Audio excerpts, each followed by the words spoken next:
먼저 인구학이란 무엇인가에 대해서 배우도록 하겠습니다. 구체적으로 그 학습 내용을 보면 인구의 개념, 그 추상적인 개념하고 구체적인 개념이 뭐냐 하는 거. 그 다음에 이제 학문의 영역으로서 인구학의 개념. 그 다음에 인구학은 보통 두 개의 영역으로 나누게 되는데 인구 분석과 인구 연구가 무엇인가를 배우도록 하겠습니다. 우선 인구의 개념은 추상적인 개념. 그냥 인구, 정치, 경제 이렇게 얘기하는 것처럼 인구가 구체적으로 무엇인가를 이야기하지는 않습니다. 그냥 인구와 경제했을 때 자산시장이라든지 연금 부담이라든지 그 다음에 통화량 같은 거 있죠. 사람이 늘어나지 않으면 돈이 많이 필요하지 않다 이 말이죠.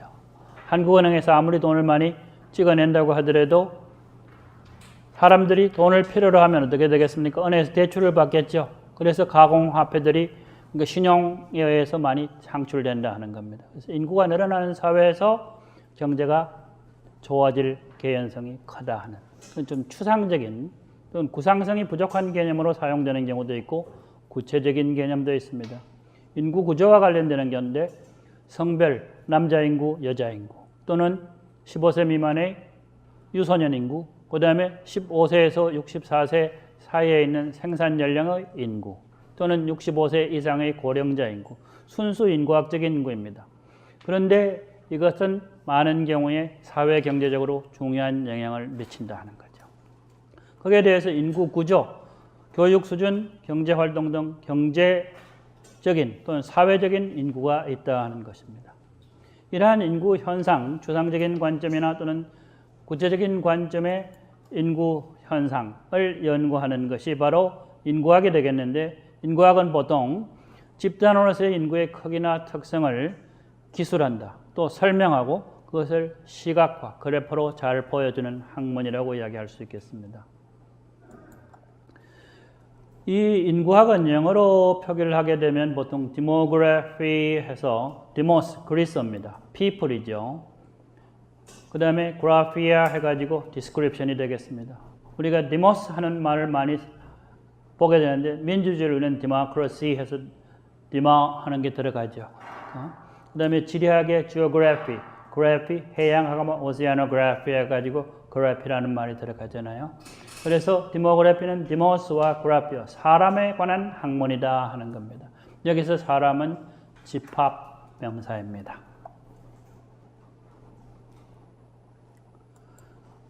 그 다음에 그래서 인구학은 사람들을 하나의 집단 또는 집합체로 그것들의 속성에 관한 통계학적인 지식에서 시작을 해가지고 단순히 통계 작성으로서 인구학자의 전문성이나 책무, 책임이 완성되지는 않는다.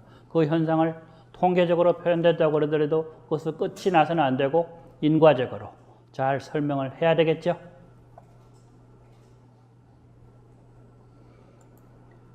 인구학이라는 말은 라 데모그래피 하는 말인데 1855년 아시에 기아라는 프랑스 사람이 처음으로 사용을 했습니다. 그의 말에 의하면 인구학은 인류, 여기에 보면 human species, 인류죠. human kind 하는 말 알죠? 이런 말의 프렌치, 불어인데 이것에 대한 사회적 또는 자연적인, 자연과학적인 또는 사회경제적인 어떤 역사를 다루는 것이 바로 인구학이다 하는 이야기를 하게 됩니다. 이것은 인구는 사람, 왜 사람학이라고 그러지 않고 요새 보면 사람 이야기를 참 많이 하죠. 사람이란 말이 참 좋은 겁니다. 살아있는 게 사람이죠. 그런데 사람이라고 하지 않고 인구라고 왜 구태여 표현을 하느냐. 구하는 게 이제 사람마다 입이 하나씩 있죠. 사람 숫자를 헤아리는 건 입의 숫자를 헤아리는 것과 같다 이 말이죠. 근데 이건 집합명사로서 사람의 묶음 또는 집합이 되겠습니다. 그래서 인구와 population 영어의 단어가 있는데 이 인구는 한자로는 인구, 사람인자, 입구자라고 쓰지만은 그것은 원래 사람의 입을 가리켰다 하는 거. 한자 쓰고 회자인구 이런 말 들어본 적 있죠? 칭찬받을 거리로 사람의 입에 즐겁게 오르내리는 것을 의미합니다. 인구의 현재 의미와 비슷한 옛날 말에는 호구하는 게 있죠. 호랑이 입하는 호구가 아닙니다. 지포자, 입구자입니다. 그것은 실제로 호는 가구 또는 거처를 기준으로 하는 거고, 구는 인구 곧 사람인데 사람의 입이 하나인 것처럼 가구 하나를 하나로 헤아리기 위해 가지고 구자라는 말을 쓰게 됩니다. 인구는 또 영어로는 population인데 이것은 원래는 생물체의 배설물을 의미한다. 생물은 살아있다고 그러면 뭘 하게 됩니까? drink, 마시죠. 그 다음에 eat, 먹죠. 먹고 나면 뭐 해야 돼요? 마시고 나면 배설을 해야 되는 거죠. 그래서 사람은 배설물을 의미하는 것으로 사용이 되었는데 그것이 의미가 바뀌어가지고 오늘날 population은 사람을 포함한 모든 생물 집단을 가리켜서 개체의 묶음이라는 의미를 가지게 되는 경우가 대단히 많습니다. 그 다음에 그 사람 집단은 human population, 동물 집단은 animal population, 식물 집단은 plant population으로 표현하는 경우도 있다. 통계학에서는 population은 모집단이라 그러죠. 그러죠? 그 다음에 이것은 모집단의 일부를 가르치는 표본과는 대비되는 것이다. 그래서 통계학에서는 기술통계, 추리통계. 기술통계도 모집단 표본이 있고 모집단에서 모수를 만들어내고 표본에서 통계량을 만드는데 이 통계량을 가지고 모수를 추정하는 것을 통계적 추리라고 한다 이 말이죠. 그런데 이 모집단이 population입니다. 그런데 인구학에서는 그냥 인구하는 말을 쓰게 되는 거죠. 그리고 2020년 인구주택정조사, 앞으로 지금 2018년이기 때문에 2년 후면 우리나라에서도 센서스가 실시된다. 인구주택정조사는 뭐냐? 인구 연구를 하는데 가장 중요한 자료가 됩니다. 그래서 지금부터 준비를 하고 있다는 거죠. 그 다음에 그 유엔에 가서 자료들을 보게 되면 유엔은 세계 인구 전망이라고 하는 것을 2년 또는 3년마다 한 번씩 발표를 하게 됩니다. 세계 인구가 76억을 돌파하게 되었다는 거죠. 2017년. 1804년에 10억, 20억에 이르는데 123년, 1927년에 20억에서 1990년에 60억에 이르는데 100년이 걸리지 않아요. 점점 인구가 증가하는 속도가 빨라지게 됩니다.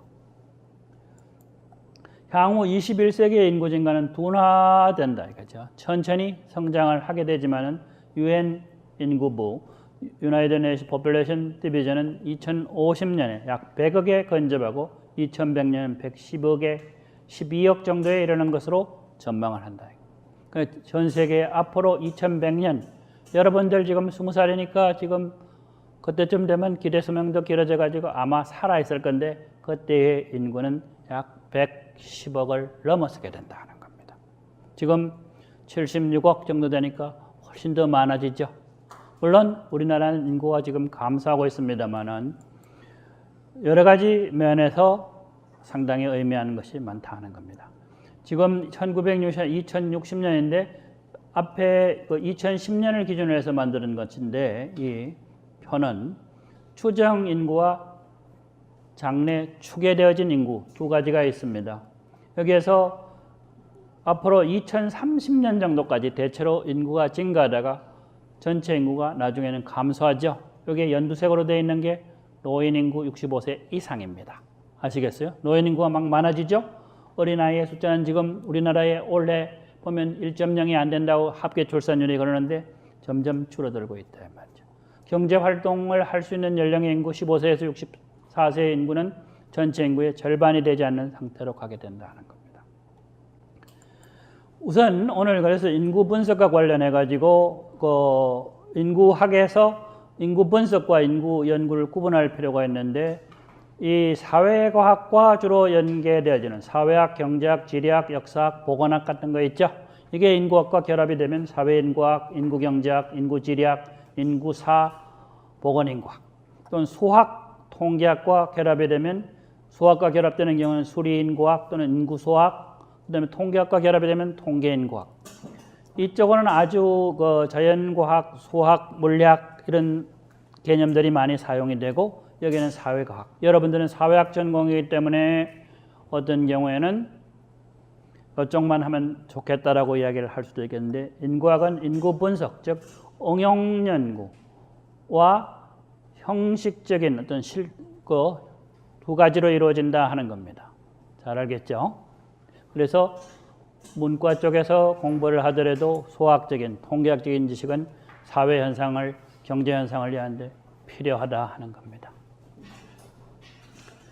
그 다음에 인구 분석, 형식 인구학은 성별, 연령, 혼인 상태 등 인구학적인 속성에 의해서 한정되는 인구, 그 자체의 상태 또는 시간, 공간적 변화를 파악하는 인구학, 아울러 그것을 위한 기술을 연구하는 학문이다 하는 겁니다. 여기에는 생명표라든지 안정인구라든지 인구 통계가 부족하거나 결함이 많은 경우에 그 자료를 보완하기 위한 여러 가지 방법론이 개발되어 왔다 하는 겁니다. 그 다음에 이 인구 분석 형식에는 수학, 때로는 행렬, 미적분. 행렬과 미적분의 차이는 뭐예요? 대부분 보면 행렬은 이산 변수죠. 인터죠. 근데 미적분은 어떻게 됩니까? 연속이죠. 이런 수학 또는 통계학과 수학의 가장 큰 차이는 뭐예요? 두 점이 있으면 하나의 직선을 만들 수 있죠. 통계학은 세 점, 네 점이 있더라도 직선을 만들기 위해서 회귀방정식 추정을 하게 됩니다. 그래서 수학은 deterministic, 확정적, 답이 하나뿐이다 이 말이죠. 그러니까 답을 두 개, 3 더하기 4는 7입니다 분명히. 그런데 7.1 쓰고 6.9 써놓고 나서 이것도 7 근처에 갔기 때문에 점수를 좀 주세요 하면 안 되는 게 수학이에요. 알겠어요? 그 다음에 통계학은 뭐냐? 세 점을 가지고 물론 여러 가지 기준에 따라 직선을 만들 수 있겠죠. 최소자성법이라고 하는 게 있는데 그것을 가지고 직선을 만든다 이 말이죠. 물론 다른 방법으로 했을 때 다른 직선이 만들어질 수도 있죠. 통계학은 물론 그때그때마다 가장 좋은 답이 있습니다만은 여러 가지 불확실성을 고려하는 스토캐스틱이라는 말을 쓰게 됩니다. 불확실성에 대항하는 하나의 방법으로 쓰게 되는 거죠. 그래서 수학이나 통계학이 둘 다 필요하다 이 말이죠. 그래서 사회과학에서 쓰여지는 여러 응용인구학에 비해 갖고 형식인구학이 수학이나 또는 통계학을 쓰기 때문에 대단히 어려운 것처럼 보이기도 합니다만 인구 연구 또는 응용인구학, 사회과학적인 방법을 써서 인구 현상을 연구하는데 그 토대가 되는 것이 인구 분석 형식인구학이다 하는 겁니다.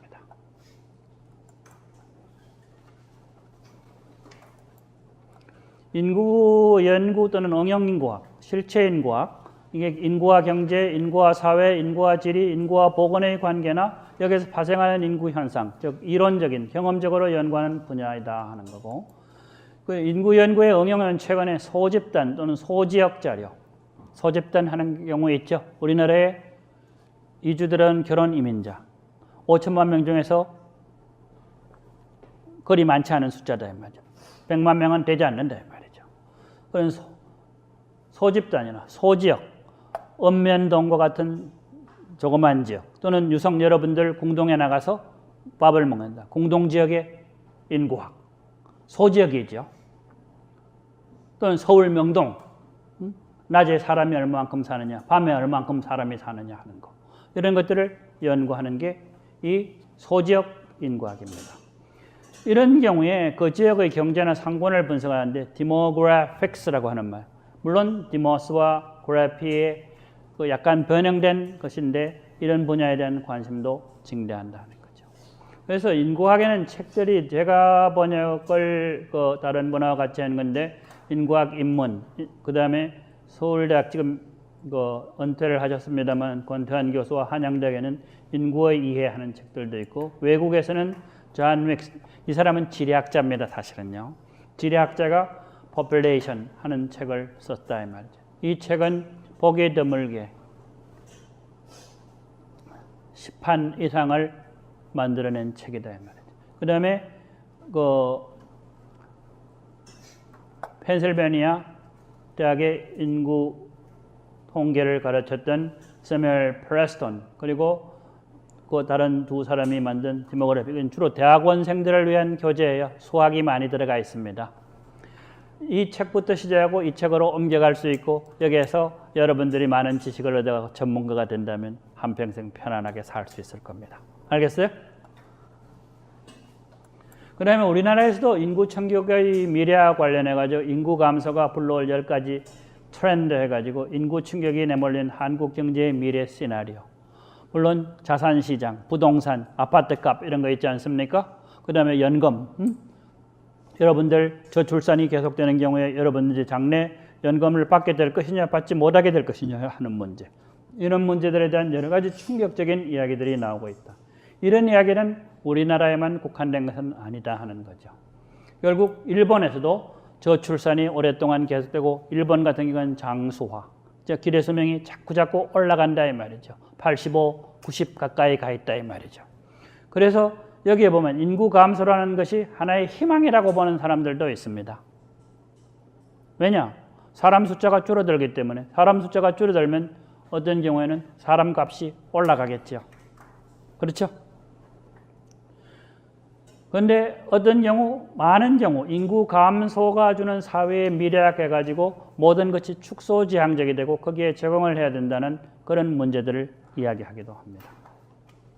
그 다음에 유럽이나 미국, 선진국의 인구 감소. 어떤 경우에는 또 서양의 죽음을 이야기하는. 이 사람은 좀 우파적인 패트릭 뷰캐넌 미국 대통령 출마다고 한 사람입니다만 이 사람은 서양이 인구 감소로 인해 가지고 결국 죽게 될 것이다. 이런 이야기를 하게 되는 거죠. 그 다음에 그 유럽의 그 농촌 지역이나 도시 지역의 인구 감소를 어떻게 관리할 것이냐. 지역사회를 어떻게 축소되고 점점 줄어들죠. 그러니까 여러분들도 시골 동네, 우리나라 경북 의성군 같은 데 이런 데 가면 사람이 없다 이 말이죠. 애기 우는 소리가 안 들린다 이 말이죠. 사람들은 자꾸 빠져나간다 이 말이죠. 순 유출되고 있는 거죠. 이런 데서 어떻게 해서 그 지역사회를 유지 가능, 지속 가능하게 만들 수 있느냐 하는 문제를 다루고 있습니다. 그 다음에 미국, 그 다음에 유럽 선진국의 인구 감소, 미국만이 인구가 이제 또 늘어나고 있는 것처럼 되는데 미국도 2.0에서 지금 요사이 떨어지고 있는데 미국이 2.0 정도를 유지할 때 쓴 겁니다. 그 다음에 유럽이 잠자는 동안 이 세상에 출산율이 높은 나라가 어디입니까? 이슬람이죠. 이 사람들이 어떻게 서양 문명을 파괴하려고 하느냐. 출산율을 높여서 전 세계를 이슬람화할 가능성이 있다라고 하는 그런 이야기를 전개하기도 합니다. 인구는 때로는 정치화될 수 있는 가장 중요한 주제죠. 그래서 오늘은 먼저 인구는 추상적인 개념이나 구체적인 개념으로 구분된다. 구체적인 인구학적인 속성이나 사회 경제적인 속성에 의해서 규정되는 인구다 하는 거죠. 잘 알겠죠? 무슨 말인지? 그 다음에 인구학의 두 영역은 인구 현상을 경제, 사회, 지리, 보건 등의 현상과 관련하여 이론적 또는 경험적으로 연구하는 인구 연구, 응용 인구학입니다. 거기에 대하여 인구 속성에 한정되었고 그게 성별, 남녀별 그러니까 그 다음에 연령별 또는 혼인 상태별 이런 인구 자체의 상태 또는 시간적 공간적 변화를 연구하는 인구 분석, 어널리시스라고 하는 겁니다. 그 형식 인구학 또는 수리 인구학 또는 통계 인구학이라는 이름으로 불리지는 영역이 있다 하는 겁니다. 그래서 오늘 이야기한 것은 인구학이 두 개의 개념으로 이루어지고 인구학은 특히 사람의 묶음, 집단을 연구하는 학문이다. 특히 기술을 하고 그 다음에 설명을 하고 그 다음에 시각화하고 그 다음에 인구학은 크게 두 가지 영역, 인구 연구와 인구 분석으로 나누어진다. 인구 분석은 형식 인구학이라고도 불려진다 하는 것을 기억해 두면 되겠습니다.